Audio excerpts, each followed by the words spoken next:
오늘은 출애굽기 21장 18절부터 우리가 25절까지만 봉독을 했습니다마는 끝부분까지 전체로 다 해서 눈은 눈으로, 이는 이로 이런 제목으로 말씀을 나누겠습니다. 이스라엘 백성들은 애굽으로 내려올 때에 야곱의 그 자녀, 손자 포함해서 70명이 내려왔습니다. 70명이 430년 지난 동안에 200만으로 인구가 늘어났습니다. 그러니까 사람이 인구 늘어나는 게 증가율이 엄청납니다. 400년 지나면 200만이 돼요. 70명이. 그러니까 한 사람이 70명 있다 그래도 400년 뒤에는 200만이 될 수가 있다는 거죠. 놀랍습니다. 근데 200만이라도 이건 뭐 조직도 없고 질서도 없고 법도 없고 그냥 노예들이지 무슨 국가가 아니었습니다. 근데 하나님이 이스라엘 백성들을 이제 출애굽을 해가지고 시내산에서 법을 주셨어요. 법을 주시고 이제 200만이 하나의 국가 형태를 갖추게 되었습니다. 법이 있고 조직이 있고 질서가 있고 신앙이 있고 이런 국가가 되었어요. 근데 보통 국가가 아니라 하나님이 직접 통치하시는 신정 통치 국가가 된 것입니다. Theocracy, 신정 통치 국가. 하나님은 이스라엘이라고 하는 한 나라의 법만 주신 것이 아니라 온 인류에게 공통적으로 항전적으로 적용될 수 있는 스탠딩 로, 십계명도 주신 것이죠. 십계명. 하나님이 요구하시는 의는 무엇인가? 그리고 하나님이 죄로 여기시는 것은 무엇인가? 이것을 확실하게 보여주신 것이 십계명입니다. 이 출애굽기 21장부터 23장까지는 일명 언약의 서, The Book of the Covenant, 언약의 서라고 불리우는데, 그러니까 이 십계명이 인간의 여러 가지 상황에 어떻게 적용될 수가 있는가, 이런 십계명의 적용의 예를 보여주신 것입니다. 물론 현대 국가는 이스라엘처럼 신정 통치 국가가 아닙니다. 그렇기 때문에 이스라엘의 모든 법이 그대로 다 적용될 수는 없습니다. 그러나 그럼에도 불구하고 하나님이 가진 정신은 어떤 정신인가? 현대 국가가 하나님을 공경한다면 어떠한 법을 가져야 되나 하는 정신을 배울 수가 있는 것입니다. 출애굽기 21장 18절부터 끝까지 말씀은 이 손해배상에 관한 말씀인 것입니다. 손해배상. 우리나라 법으로는 손해배상과 손실보상이 개념이 명확하게 구별되어 있어요. 손해배상이라고 하는 것은 한 사람이 다른 사람에게 불법한 행위를 해서 손해를 끼친 경우에는 물어줘야 된다. 이것을 손해배상이라고 합니다. 그러나 적법한 행위를 했음에도 불구하고 다른 사람에게 손해를 끼친 경우에 물어줘야 된다. 이것은 손실보상이라고 하는 단어를 쓰는 것입니다. 예를 들어서 국가가 도로 확장을 하다가 백성들의 땅을 수용을 해서 백성들에게 손해를 끼쳤다. 그러면 그것은 보상인 것이죠. 보상, 손실보상인 것입니다. 그러나 불법한 행위를 해서 해를 끼친 경우에는 배상, 손해배상을 해주어야 되는 것입니다.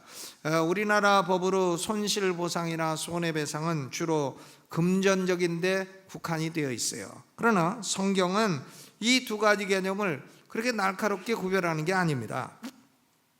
일반적으로 배상이라고 하는 한 가지 단어를 사용을 하는 것입니다. 배상. 그리고 이것은 단지 금전적인 배상에 국한되지 않고 신체적인 형벌까지를 포함을 합니다. 그러니까 돈으로만 물어주는 게 아니라 신체적인 형벌까지도 다 포함해서 배상이라 이렇게 포함이 되는 것입니다. 그리고 이 배상은 끼친 손해를 물어줘야 된다. 손해를 물어주는 이 손해배상이라는 측면도 있고 원래 상태로 되돌려줘야 된다 하는 원상회복의 의미도 포함이 되는 겁니다. 그러니까 restitution 그리고 restoration, 상환뿐만이 아니라 원상회복, 이 두 가지가 다 포함이 됩니다. 이 성경의 배상의 개념은 사람의 의도적인 행위로 남에게 손해를 끼친 경우도 배상을 해줘야 되고, 의도하지는 아니했지만 자기가 해야 될 의무를 게을리함으로 남에게 손해를 끼친 경우도 배상을 해 주어야 된다. 그러니까 의도적인 손해뿐만이 아니라 게을러서 남에게 손해를 끼친 경우도 다 포함을 하는 것입니다.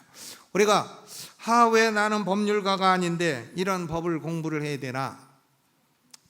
율법을 알아야 내 죄가 얼마나 큰 것인가를 알 수가 있어요. 내가 받아야 될 벌이 얼마나 큰 것인가를 알 수가 있습니다. 그리고 율법을 알아야 예수 그리스도가 내게 베풀어 주신 은혜가 얼마나 큰 것인가를 알 수가 있기 때문인 것입니다.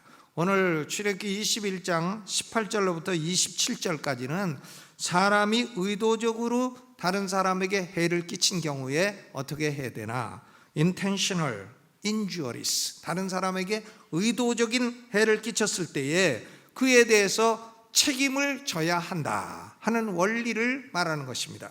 여러분, 사람이 남에게 해를 주었으면 그거 어떻게 해야 됩니까? 물어줘야 되는 거예요. 물어줄 뿐만이 아니라 원상 회복을 시켜야 되는 것입니다.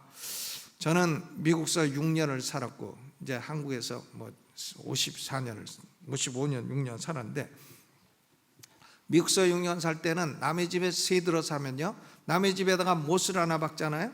못을 하나 박으면 나올 때 그 못 빼고 나와야 돼요. 못 빼고 나오고 못 들어간 자리를 메꿔줘야 돼요. 메꿔주고 못 하나 박아갖고 그 집에 망가진 것에 대해서 못 하나에 100불씩 물어줘야 됩니다. 그런데 한국은 이 남의 집에 전세 들어가지고 남의 집 마루를 다 망쳐놔. 마루 이렇게 요새 이런 거를 깔잖아요. 깔면 개를 수십 마리를 길러갖고 다 해가지고는 마루를 다 망가뜨려놔. 그래도 하나도 안 물어냅니다. 그러니까 우리 한국은 이 배상의 정신이 좀 없는 나라다 이렇게 볼 수가 있습니다. 범죄를 해가지고 몇백억을 먹어도 감옥 가서 1, 2년 때우고 나오면 된다, 이런 정신이 있으니까 절대로 범죄가 없어지지 않는 것이죠. 왜?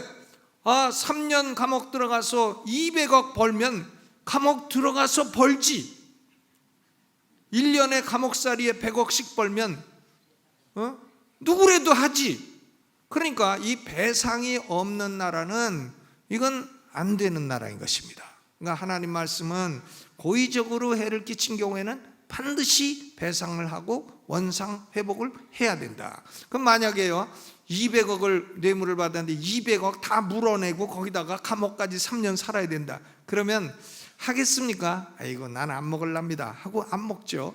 그런데 감옥만 살면 되고 배상은 안 한다, 그러면 해볼 만한 겁니다. 그거예요. 그러니까 대한민국에 그런 종류의 범죄가 없어지지 아니하는 것이죠. 여기 18절부터 27절까지는 네 가지 intentional injury, 의도적인 손해를 끼친 네 가지 경우를 말하고 있습니다. 좀 복잡할지라도 한번 읽어보시죠. 첫째 경우가 18절로 19절입니다. 첫째 경우 읽어봅니다. 시작. 사람이 서로 싸우다가 하나가 돌이나 주먹으로 그 적수를 쳤으나 그가 죽지 않고 자리에 누웠다가 지팡이를 짚고 기동하면 그를 친 자가 형벌은 면하되 기간 손해를 배상하고 그로 전치되게 할지니라. 그러니까 여기 사람이 싸운다는 것은 주먹 쥐고 싸우는 건 아니고 처음에 말싸움한 거예요. 아규먼트. 말싸움을 하다가 한 사람이 승질나서 돌을 들어가지고 상대방을 찍었다.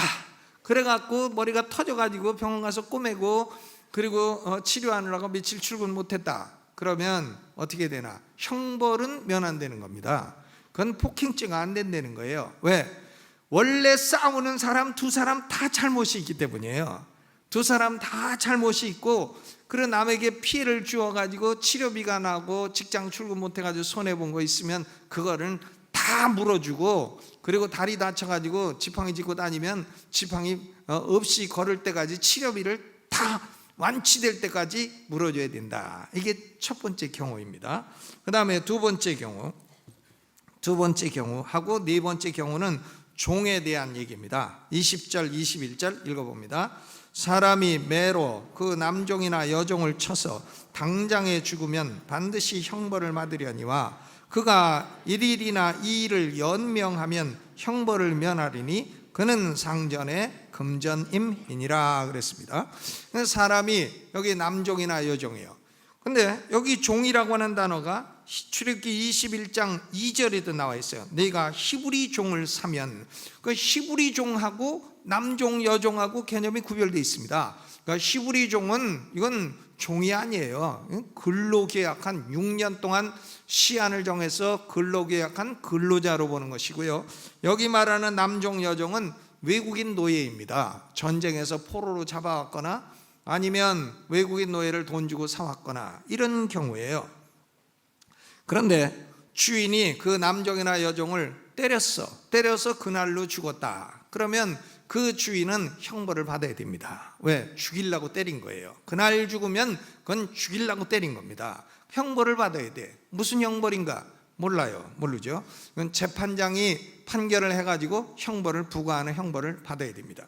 그런데 이 종이 맞고 나서 하루나 이틀 살다가 죽었어요. 그러면 그것은 그 주인은 처음부터 죽이려고 하는 의도는 없었다고 판결을 내리는 겁니다. 그래서 그 종이 죽었으니까 그 주인도 손해를 보게 되었다. 그러니까 주인은 그 종 손해본 걸로 그냥 책임은 끝이다. 이렇게 되는 것이죠. 그런데 여기 21절에 그가 1일이나 2일을 연명하면, 이 연명하면이라는 단어가 지금 킹 제임스 버전하고 NIV 성경하고 번역이 완전히 달라요. 연명이라고 하는 단어가 히브리 말로 아마드인데 이것이요 영어로 보면 get up, 일어나다 하는 의미도 있고 survive, 연명하다는 의미도 있어요. 킹 제임스 버전은 종이 맞아가지고 하루 이틀 생명을 유지하다가 죽으면 이렇게 번역을 했고, NIV 성경은 하루 이틀 앓다가 일어나면 이렇게 번역을 했습니다. 비슷합니까? 다릅니까?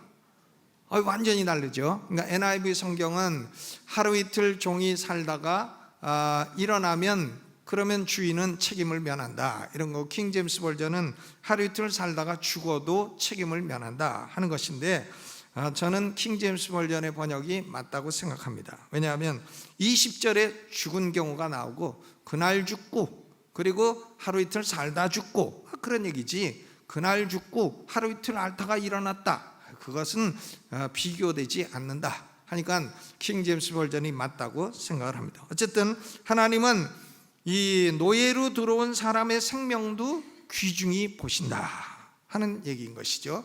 그런데 노예들이 생명이 귀중하다는 걸 근거로 해가지고 주인에게 막 대들고 그러면 주인은 때로는 징벌권도 있다는 걸 인정을 하는 것입니다. 여러분, 그러니까 하나님의 법은 종의 권리도 보호해주거니와 주인의 권리도 보호해주고 균형감각, 평형감각이 있다는 것을 알 수가 있는 것입니다. 예를 들어서 학교에서 학생 체벌에 관해서 학생들의 인권만 있나? 그렇지 않습니다. 교사들의 교육권도 있는 것이죠. 교사들이요 학생들을 좀 체벌을 가할 수가 있나? 있어야 되죠. 학생들이 너무 잘못하고 그러면 교사가 좀 혼을 내줄 그런 권리도 있어야지, 교사는 아무것도 못하고 학생들은 교사가 한 대만 때려도 쫙 찍어가지고 인터넷에 올리고 그러니까 요새는 선생님 하시기도 좀 어려우시겠다. 이게 권리의 균형 감각이 깨졌단 말이에요. 군대에서 이 사병들의 인권도 중요하지만 지휘관의 지휘권도 중요한 것입니다. 그러니까 요새는요 지휘관이 사병한테 반말 못해 갖고 공격해 주시겠습니까? 간첩이 와도 가서 수색해 주시겠습니까? 이게 무슨 군대예요? 군대는 공격 그러면 나가고 안 나가면 상관이 그 사람을 체벌할 수 있어야지. 그래야 군대가 영이 서는 것이지, 군대가 상관이 쫄병한테 안녕하십니까? 이러고 다니면 무슨 군대냐 이거예요. 그러니까 하나님 말씀은 종의 권리와 주인의 권리가 이 균형 감각을 이루고 있다 하는 것을 볼 수가 있습니다. 그 다음에 이제 세 번째는 조금 이따 하도록 하고, 네 번째 경우를 먼저 보죠. 네 번째 경우 보십니다. 거기 26절 27절 시작. 사람이 그 남종의 한 눈이나 여종의 한 눈을 쳐서 상하게 하면 그 눈 대신에 그를 놓을 것이며, 그 남종의 한 이나 여종의 한 이를 쳐서 빠뜨리면 그 이 대신에 그를 놓을지니라. 종을 때렸는데 종의 눈이 빠졌어. 그리고 이가 빠졌어. 그러면 이 빠지고 눈 빠진 것 대신에 그 종에게 자유를 주라는 겁니다. 자유를 주라. 굉장히 공정한 법이라는 걸 알 수가 있습니다. 그런데 중요한 법이 세 번째 케이스예요. 세 번째. 이 세 번째 케이스가 22절로부터 25절 같이 읽어봅니다. 시작. 사람이 서로 싸우다가 아이벤 여인을 다쳐 낙태케 하였으나 다른 해가 없으면 그 남편의 청구대로 반드시 벌금을 내되 재판장의 판결을 쫓아 낼 것이니라. 그러나 다른 해가 있으면 갚되 생명은 생명으로, 눈은 눈으로, 이는 이로, 손은 손으로, 발은 발로, 데운 것은 데움으로, 상하게 한 것은 상함으로, 때린 것은 때림으로 갚을지니라. 이것이 바로 눈은 눈으로, 이는 이로 라고 하는 소위 동해보복법입니다. 같은 해로 갚아라. 동해보복법, 라틴 말로는 렉스 탈리오니스라고 부르는 것이죠. 이 모세율법에는 동해보복의 원리가 3번 나오고 있습니다. 오늘 출애굽기 21장 22절로 25절, 또 레위기 24장 19절로 20절, 그리고 신명기 19장 21절, 이렇게 3번 나오고 있어요. 먼저 출애굽기 21장 25절로 22절로 25절은 서로 싸우다가, 아마 이건 뭐 남자가 싸우다가 여자가 와가지고서 이제 참견하다가 이제 맞은 경우를 말하는 것이겠죠. 아니면은 이제 뭐 남자가 여자하고 싸우든가. 그런데 보니까 여자가 잉태를 했어. 임신 중인데 싸워가지고는, 그래서 그 임신 중인 여인을 낙태케 했다. 낙태케 되었는데 다른 해는 없다. 산모에게 다른 해는 없다. 그러면 그 남편이 재판장에게 판결을 요구해서 재판장이 판결해서 가해자에게 벌금을 내도록 해라. 이제 이런 말씀인 것입니다. 그런데 왜 그러면 이 말씀이 그렇게 중요하냐? 거기 21장 22절에 사람이 서로 싸우다가 아이벤 여인을 다쳐 낙태케 하였으나, 이 낙태케 하였으나 하는 이 단어가 성경 번역본마다 다 번역이 다르다는 거예요.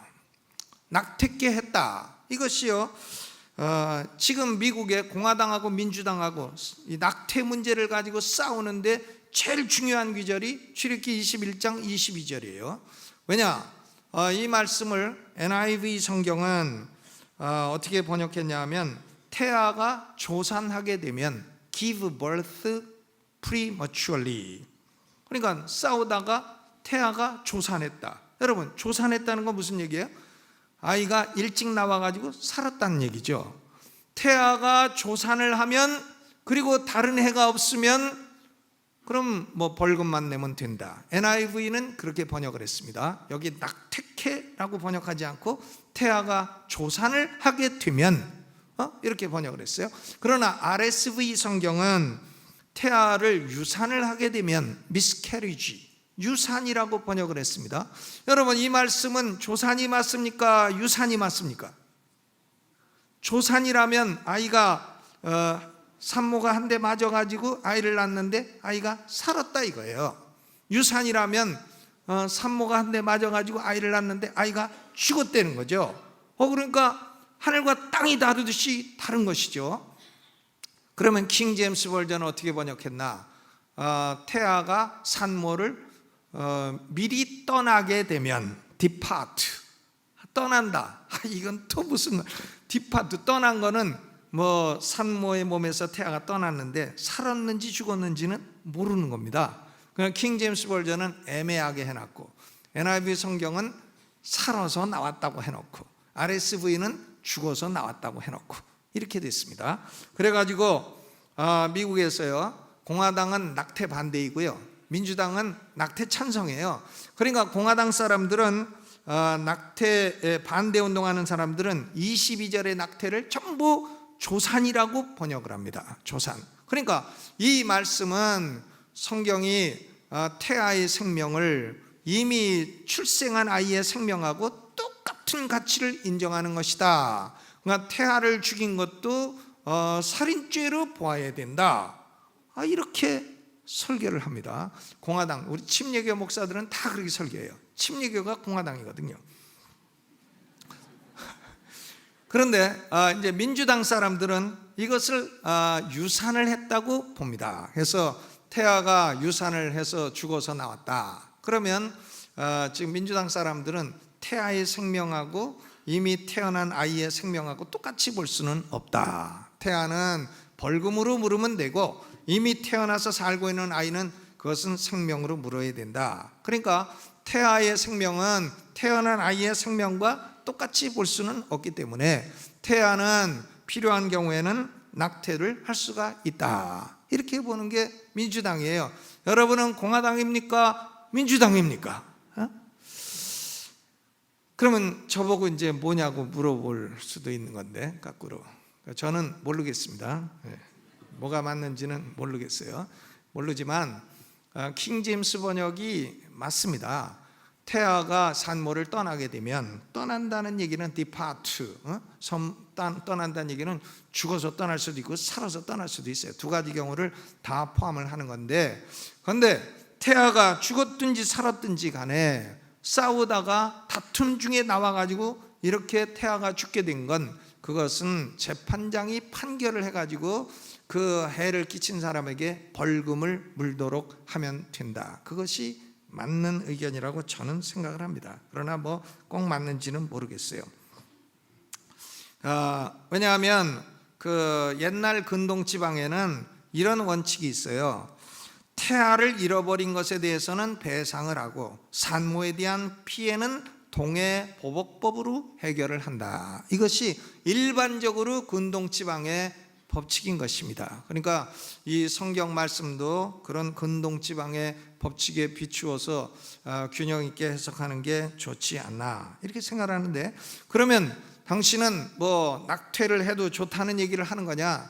그런 얘기는 아닙니다. 이 문제는 낙태 문제를 다루는 건 아니에요. 낙태 문제하고는 아무런 관계가 없다는 얘기를 하는 거예요. 이것은 단지 사람이 싸우다가 사고가 난 경우를 말씀하는 것입니다. 사고가 나가지고는 아이가 죽게 됐는데, 태아가 죽게 됐는데, 그것은 태어나가지고 살아서 몇 살 된 아이를 죽인 거하고 똑같이 볼 수는 없지 않나, 이런 말씀인 것입니다. 하나님 말씀이 이것을 똑같이 볼 수는 없다, 이런 얘기예요. 이것이 동해보복의 원리입니다. 그러나 산모가 예를 들어서 맞아서 산모도 죽었다든가, 산모가 눈이 빠졌다든가, 산모가 다리를 다쳤다든가, 아니면 산모에게 뜨거운 물을 부어가지고 산모가 몸이 데었다든가, 싸울 때 또 뜨거운 물 갖다가 붓는 사람도 있는가 봐요. 그러니까 거기 데운 것은 데움으로, 이런 말씀도 있죠. 그냥 인간이 참 별짓을 다 합니다. 싸울 때 그래 뜨거운 물을 갖다 부어요. 그런데 이제 이렇게 되면 산모가 그런 피해가 있으면 그것은 동해보복, 그 해를 끼친 사람에게 똑같은 처벌을 줘야 된다. 근데 그것도 재판장이 판결을 해서 그런 벌을 줘야 된다 하는 그런 말씀인 것입니다. 이해가 잘 가셨습니까? 저는 이 말씀을 가지고, 이게 미국에서 지금 출애굽기 21장 22절이 공화당과 민주당이 아주 예리하게 부딪히고 있는 문제고요. 이에 대해서 논문이 수십 편이 나와 있어요. 엄청난 이 귀절이 논쟁 귀절이다 하는 것이 분명합니다. 그런데 이 귀절은 이것은 낙태 허용이다, 낙태 반대다 하는 걸 말하는 건 아닌 것입니다. 사람이 싸우다가 실수할 때 해서 태아를 죽일 때는 어떻게 해야 되나, 그런 문제를 말씀한 것이다, 이렇게 볼 수 있어요. 또 레위기 24장 19절로 20절은 사람이 이웃에게 해를 끼쳤다면 파상은 파상으로, 눈은 눈으로, 이는 이로 갚을지니라, 동해보복 원리를 말씀하고 있고, 신명기 19장 21절은 대단히 중요한 말씀입니다. 사람이 살인죄를 저질렀는데 이것이 고의냐 아니냐, 고의냐 과실이냐, 이걸 판결하는 것은 두세 증인의 입으로 판결해야 된다, 그런 얘기예요. 그런데 증인이 거짓 위증을 해가지고 남을 죽게 만들었다. 근데 나중에 보니까 그게 거짓말이었다. 그러면 거짓 위증한 사람은 남에게 해를 끼치려고 한 그대로 그 위증자에게도 벌이 부과되어야 된다. 남을 죽이려고 한 사람은 그 사람도 죽이고, 남의 이빨을 뽑으려고 했으면 그 사람 이빨도 뽑고, 이런 얘기예요. 그렇다면 이 동해보복법, 세귀절에서 가르치고 있는 동해보복법 렉스 탈리오니스는 하나님이 도대체 뭘 말씀하시는 건가? 여러분, 이 동해보복을 가하려면 세 가지 조건이 있어야 돼요. 세 가지 조건이 있어야 됩니다. 첫째 조건은 뭐냐면 이 사건이 일어났을 때 재판장 앞에 가서 공적인 재판을 받아야 돼요.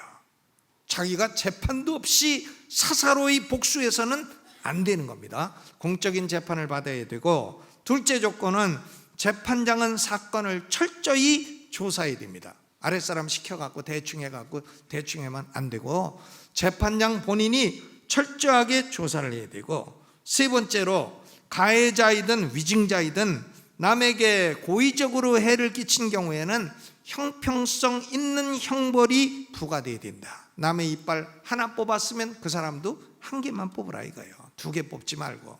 남의 눈 한 개만 뽑았으면 그 사람 눈도 한 개만 뽑아라 이거예요. 내 눈 한 개 뽑혔으니까 너는 두 개 다 뽑아야 된다. 그러지 말라는 거죠. 형평성 있는 형벌을 재판장이 부과를 해야 된다. 그런데 이스라엘 백성들은 이 동해보복법을 오해했습니다. 오해해가지고 개인적인 복수의 권리로 오해를 했어요. 그러나 동해보복법은 그 반대입니다. 개인적인 복수를 금하고 국가기관이 합리적인 재판 과정을 거쳐서 공적인 공의를 실현하라는 그런 말씀인 것입니다. 국가는 죄가 있는 사람에게 벌을 주라는 거예요. 그러나 개인적으로는 용서할 수 있다는 말씀인 것입니다. 반대로 하면 개인적으로는 용서해도 국가는 반드시 벌을 주어야 된다, 이런 말씀이죠. 여러분, 남이 나에게 참 나쁜 죄를 지었다. 그러면 우리는 그 사람을 용서해야 됩니까? 용서해야 되죠. 70번씩 7번이라 용서해야 돼요. 그러면 내가 용서했다는 것하고 국가가 그 사람을 벌 주는 것하고는 국가도 벌 주지 말아야 됩니까? 아니에요. 그건 아닙니다. 우리가 그걸 구별을 해야 돼요. 나는 그리스도인으로 죄진 사람을 용서할 수 있어. 그러나 국가는 그 죄진 사람을 반드시 공의로운 재판을 통해서 벌을 주어야 한다, 그런 말씀인 것입니다. 마태복음 5장 38절로 39절에 예수님이 말씀하시기를 또 눈은 눈으로 이는 이로 갚으라 하는 것을 너희가 들었으나 나는 너희에게 이르노니 악한 자를 대적지 말라. 악한 자를 대적지 말라. 예수님이 동해보복법을 부인하거나 폐지하신 것이 아니라 그것을 개인적인 사사로운 복수에 사용하지 말라고 하신 거예요. 사사로운 복수를 하지 말고 너희가 대적하지 말고 누가 대적하게 하라는 거예요? 국가가 대적하게 하라는 말씀인 것입니다. 여러분, 그러면 우리 그리스도인들은 남이 나에게 아주 억울한 손해를 끼쳤어. 내 돈을 몇 억을 띄어먹었어. 그럼 어떻게? 용서해. 용서하고 그 대신에 고소도 안 해? 고소는 해. 고소는 해갖고 국가가 그 사람을 벌을 주게 하라는 겁니다. 국가가요. 내가 개인적인 복수는 하지 말라는 거예요. 남이 나를 때려가지고 큰 상해를 입혔어. 그러면 내가 어떻게 해? 용서는 해. 그러나 그 사람을 고소도 하지 말아야 됩니까? 아니에요. 고소는 해서 국가가 그 사람을 벌 주도록 하라 이거예요. 그래가지고 그 사람이 감옥소에 가 있으면 면회 가갖고 사식도 넣어주고 개인적으로는 용서하는 거니까. 개인적으로 용서하는 것을 국가기관도 용서해야 된다고 하는 것과 혼동하지 마라, 그런 말씀인 것이죠. 로마서 13장 4절에 권세자들은 하나님의 사자가 되어 악을 행하는 자에게 진노하심을 위하여 보응하는 자니라. 국가기관은 악을 행하는 사람에게 보응하는 자니라 그랬습니다. 그러니까 사법기관, 판사님과 검사님들은 용서하는 기관이 아닌 것입니다.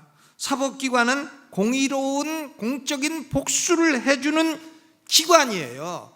우리가 개인적으로 복수할 수 없는데 국가기관도 안 해준다, 그러면 어떻게 되나? 사람들은요 결국은 조폭한테 의지할 수밖에 없어요. 그 조폭한테 돈 주고 내가 억울한 일을 당했는데 저 검사가 저거 풀어주지도 않고 그냥 공소 기각해버리고, 그랬으니 조폭이요 당신이 내 돈 받고 해주시오. 조폭이 발전하는 나라는 사법기관이 제대로 잡히지 않은 나라인 것입니다. 그렇죠. 사법기관에 고소했는데 다 풀어줘. 다 풀어줘. 때린 사람도 풀어주고 돈 떼먹은 사람도 풀어주고 다 풀어줘. 그러면 백성은 어디다가 호소를 합니까? 용서는 해. 용서는 하지만 그것 갖고 되는 건 아니죠. 공적인 공의는 시행이 돼야 됩니다. 그러니까 동해보복법은 개인의 복수를 금하는 법이에요. 개인의 복수를 금하는 법이고, 또 국가기관이 공적인 복수를 한다고 할지라도 형평성에 어긋나는 그런 형벌을 부과해서는 안 된다는 법인 것입니다. 국가기관도 사람 이빨 하나 뽑았는데 막 목을 치고 그러면 안 된다는 거예요. 그 사람 이빨 하나만 뽑으려는 겁니다. 그러니까 이런 동해보복법은 이것은 사람에게 막 복수심을 불러일으키는 그런 법이 아니라 이것은 깨끗하고 공의로우신 하나님의 성품을 볼 수 있는 그런 법인 것입니다. 그리고 인간 사회에 국가라고 하는 제도가 필요하고 국가가 해야 될 일을 말씀하신 그런 은혜스러운 법이라 하는 것을 알 수가 있습니다. 여러분, 제가 한번 물어볼게요. 억울한 일을 당하면 어떻게 고소해 말어? 예? 고소를 안 할 수도 있죠. 안 하면 어떻게 돼요? 속이 문드러져. 속이 문드러지잖아요. 예? 고소는 하시라 이거예요. 그러나 개인적으로는 어떻게? 용서해. 그걸 그냥 개인적으로 막 그냥 복수심을 갖고 있으면 그러면 나만 손해야. 그 대신에 고소도 안 하고 국가기관도 아무것도 안 해주면 그러면 사람은 속이 문드러져. 그러니까 개인적으로는 용서하고 국가기관이 공의를 시행하도록 하라. 이것이 예수님의 가르치심이고 구약성경의 가르침인 것입니다. 동해보복의 정신인 것이죠. 또 여기 18절로부터 27절까지는 이런 네 가지 케이스의 손해배상 얘기고요. 28절로 33절은 책임을 게을리해가지고 negligence 게을리해가지고 사람이나 짐승에 손해를 끼친 경우에 대해서도 배상을 해주어야 된다 하는 법인 것입니다. 책임을 게을리했어. 아무것도 안 했는데 왜 네가 나한테 손해를 요구하냐, 손해배상을 요구하냐? 그게 아니에요. 아무것도 안 해도 해야 될 일을 안 했으면 그로 인한 손해는 물어줘야 되는 거다, 그런 얘기인 것입니다. 여기 두 가지 경우가 나와 있어요. 하나는 소주인, 또 하나는 이 하수구 관리, 구덩이 관리, 구덩이를 팠을 때 구덩이 관리. 먼저 소에 관련된 문제를 보시죠. 28절로부터 28절 읽어봅니다. 시작. 소가 남자나 여자를 받아서 죽이면 그 소는 반드시 돌에 맞아 죽을 것이요 그 고기는 먹지 말 것이며 임자는 형벌을 면하리라. 소가요 사람을 받아 죽였어. 그런데 그 소는 어떻게 죽여. 그리고 그 고기도 먹지 말아야 돼. 그러나 그 소 주인은 벌을 안 받아요. 그러니까 소한테 맞아 죽은 사람만 좀 재수 없는 사람이 되는 거죠. 그러니까 여러분, 개 있을 때 개 주변에도 가지 마시기를 바랍니다. 사람의 병 가운데 걸리면 절대 안 낫는 병이 있어. 반드시 100% 죽는 병. 뭔지 아십니까? 광견병이에요. 광견병은 100% 죽습니다. 그러니까 이 광견병은 아주 무서운 병이에요. 그러니까 개가 있을 때는 잘 묶었나 잘 보고, 괜히 개 귀엽다고 까꿍까꿍하다 물리면 큰일 나니까 가까이 안 하는 게 좋겠습니다. 저는 제일 무서운 게 개예요. 신방 가도 아주 무서운 도사견 있는 집은 가기 싫어요. 딱 묶어놨나 잘 봐야 돼요. 왜? 거기 물려 죽으면 자기만 손해야. 그것은요, 소 근처 가가지고 괜히 받쳐 죽으면 자기만 손해예요. 그 다음 29절 봅니다. 시작. 소는 본래 받는 버릇이 있고 그 임자는 그로 인하여 경고를 받았으되 단속하지 아니하므로 남녀간에 받아 죽이면 그 소는 돌로 쳐 죽일 것이고 임자도 죽일 것이라. 그런데 어떤 주인이 소를 갖고 있는데 황소인데 이 황소가 껄핏하면 파도. 그래서 동네 사람들이 가가지고 여보 당신 소를 좀 묶어두시오. 이거 그러다가 애 죽겠소. 그런데도 주인이 귀도 안 기울이고 소를 그냥 풀어놨다가 옆집 애를 죽였다. 그럼 어떻게 되나? 소도 죽이고 고기도 먹지 말고 그리고 그 임자도 죽여야 된다. 그런데 소 한 번 안 먹었다가 임자가 죽을라니, 야 이거 참 억울하다. 그럼 어떻게 되나? 그러면 자기 자식을 주라는 거예요. 그 죽은 사람한테 자기 자식을 주면 그 자식이 속전이 되어가지고 소주인이 살아날 수 있다는 겁니다. 재미난 법이에요. 30절 31절 읽어보죠. 시작. 만일 그에게 속죄금을 명하면 무릇 그 명한 것을 생명의 속으로 낼 것이요 아들을 받든지 딸을 받든지 이 율례대로 그 임자에게 행할 것이라. 그러니까 소 한 번 안 먹었다가 자식 잃을 수도 있다는 얘기인 것입니다. 그리고 32절 읽어보죠. 시작. 소가 만일 남종이나 여종을 받으면 소임자가 은 30세겔을 그 상전에게 줄 것이요 소는 돌에 맞아 죽을지니라. 소가 종을 받아 종이 죽었어. 그러면 그것은 종은 금전 취급을 받으니까 은 30세겔. 가룟 유다가 예수님 팔아먹을 때 돈이 은 30세겔 똑같아요.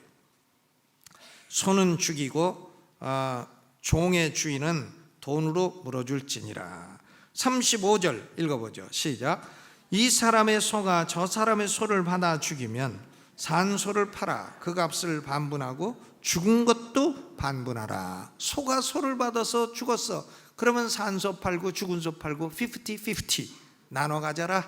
그런 얘기인 것입니다. 그리고 36절 읽어보죠. 그 소가 본래 받는 버릇이 있는 줄을 알고도 그 임자가 단속하지 아니하였으면 그는 소를 소로 갚을 것이요 죽은 것은 그의 차지가 될지니라. 그랬습니다. 소가 본래 받는 버릇이 있어. 근데 또 단속을 안 해가지고 다른 집 소를 죽였다. 그러면 죽은 집에다가 산 소를 주고 죽은 소는 지가 가져라. 그런 말이야. 아주 공의롭습니다. 그러니까 이 하나님의 법은 참 이것을 보면 하나님이 모세를 불러다가 시내 산에서 이 소 문제까지 법을 주시고 종 문제까지 법을 주시고 얼마나 세세로운 그 자비로우시고 또 자세한 하나님인가를 알 수가 있어요. 33절 34절은 구덩이 얘기입니다. 구덩이 읽어보죠. 시작. 사람이 구덩이를 열어두거나 구덩이를 파고 덮지 아니하므로 소나 나귀가 거기 빠지면 그 구덩이 주인이 잘 조처하여 짐승의 임자에게 돈을 줄 것이요 죽은 것은 그의 차지가 될지니라. 사람이요 구덩이를 파면 그 구덩이를 덮어둬야 돼요. 덮어둬야 되는데 안 덮어뒀어. 그래가지고 소가 멍청해 가다가 빠져 죽었어. 나귀가 가다가 빠져 죽었어. 그러면 어떻게 되나?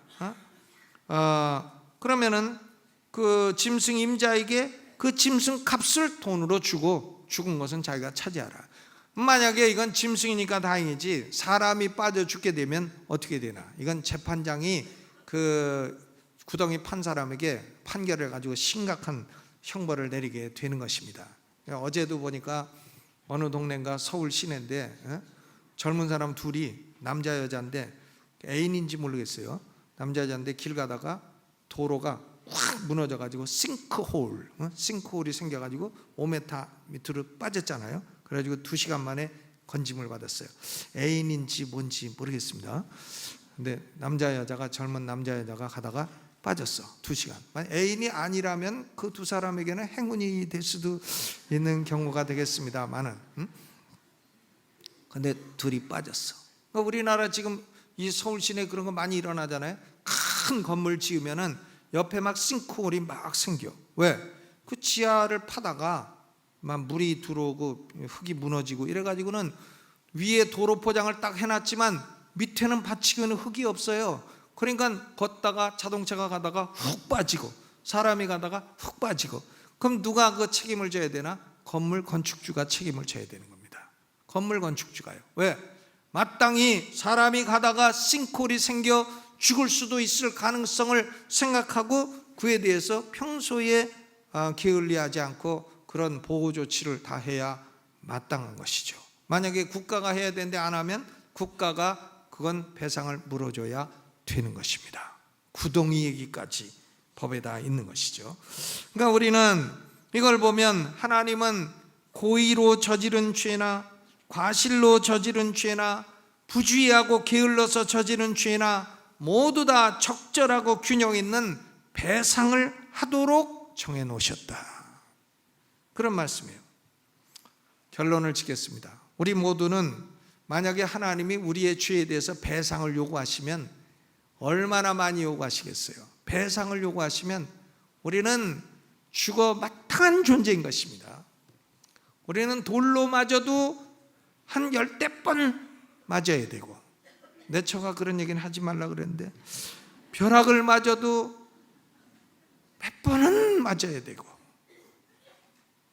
내가 아까도 설교했던 내 처가 뭐 그런 얘기를 왜 하냐고 무섭게. 근데 우리의 죄에 대한 죄값이 그만큼 크다는 얘기를 하는 거예요. 크다는 얘기를.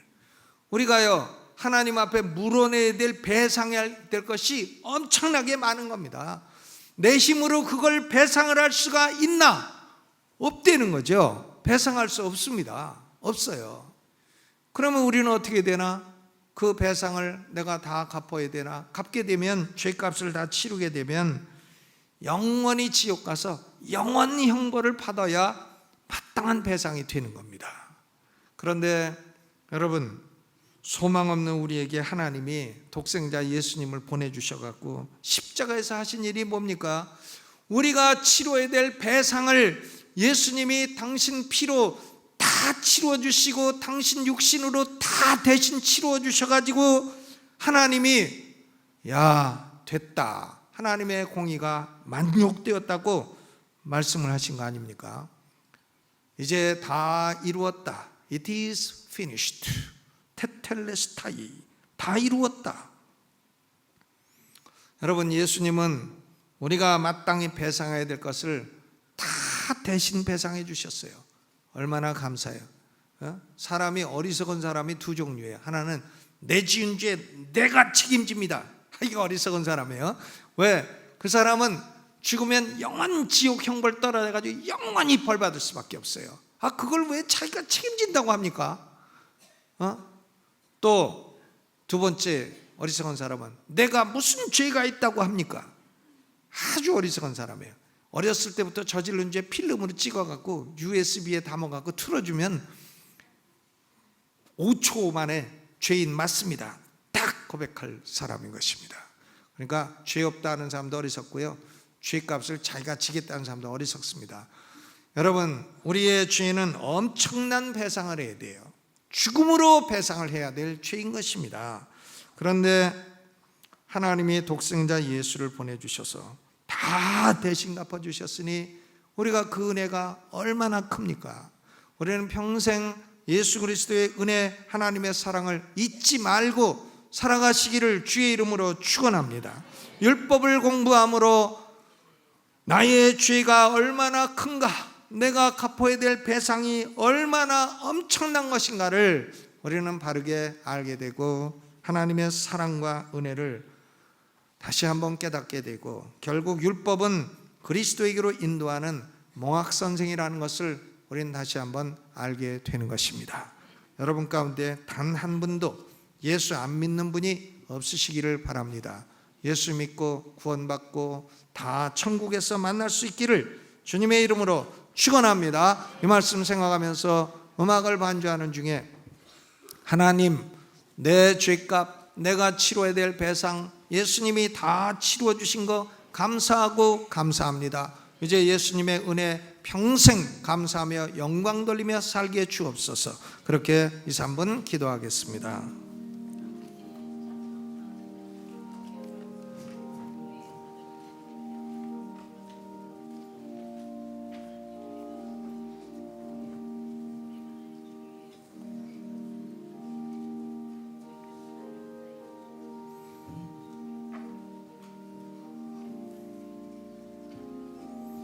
하나님, 우리 아버지, 우리는 돌에 맞아 죽어도 10번도 더 맞아 죽을 죄인이고, 우리는 배상을 해도 우리 전 재산을 다 내놓고 배상을 해도 다 못할 죄인입니다.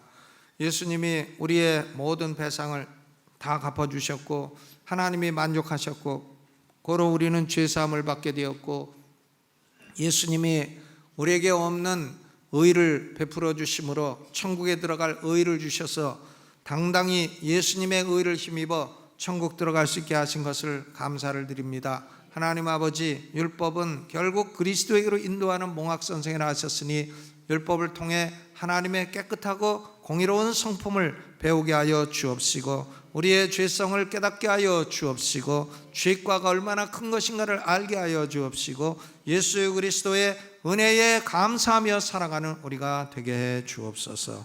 예수님 이름으로 기도하옵나이다. 아멘.